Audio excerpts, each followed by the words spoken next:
નમસ્કાર મિત્રો, જય હિન્દ. ફરી એકવાર આપણે યુટ્યુબ ચેનલ પર નવા વિડીયો સાથે આપનું હાર્દિક સ્વાગત કરું છું. જો તમે આ ચેનલ પર નવા હોય તો આપણી ચેનલને સબસ્ક્રાઇબ કરી લેજો, જેથી સરકારી ભરતીને લગતી અવનવી અપડેટ્સ મળતી રહે. અને જો તમે આપણા વોટ્સએપ ગ્રુપમાં જોડાયા ન હોય તો તેની લિંક ડિસ્ક્રિપ્શનમાં છે, જ્યાંથી તમે જોડાઈ શકો છો, જ્યાંથી તમને આપણા વિડીયોની પીડીએફ પણ મળી જશે. તો મિત્રો, આજના વિડીયોમાં અગાઉ જાહેર કરાયેલી 2750 જગ્યાઓ પર વિદ્યા સહાયકની ભરતી હવે ફેબ્રુઆરી માસમાં ભરતી પ્રક્રિયા શરૂ કરી દેવામાં આવશે એવા અંદાજિત સમાચાર મળી રહ્યા છે, તેની વાત કરીશું.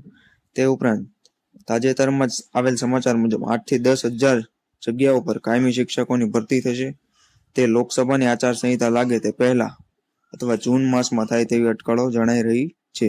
તો આ સંપૂર્ણ મુદ્દો આ વિડીયોમાં સમજશું. તો ચાલો મિત્રો, વિડીયો શરૂ કરીએ. તો મિત્રો, વાત કરવામાં આવે તો લોકસભાની ચૂંટણી આચારસંહિતા લાગુ પડી જાય તે પહેલા જ, એટલે કે 1 થી 2 માસની અંદર જ ધોરણ 1 થી 12માં 8 થી 10,000 કાયમી શિક્ષકોની ભરતીની સંભાવના.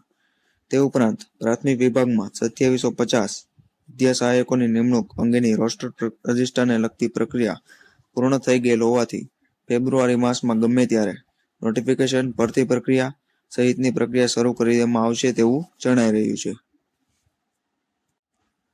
તે ઉપરાંત માધ્યમિક અને ઉચ્ચતર માધ્યમિક વિભાગમાં પણ કાયમી શિક્ષક તરીકે એટલે કે શિક્ષણ સહાયક તરીકેની ભરતી કરવા માટે શિક્ષણ વિભાગ દ્વારા ચક્રો શરૂ થઈ ગયા હોવાનું પણ અત્યંત આધારભૂત સૂત્રો દ્વારા જાણવા મળી રહ્યું છે.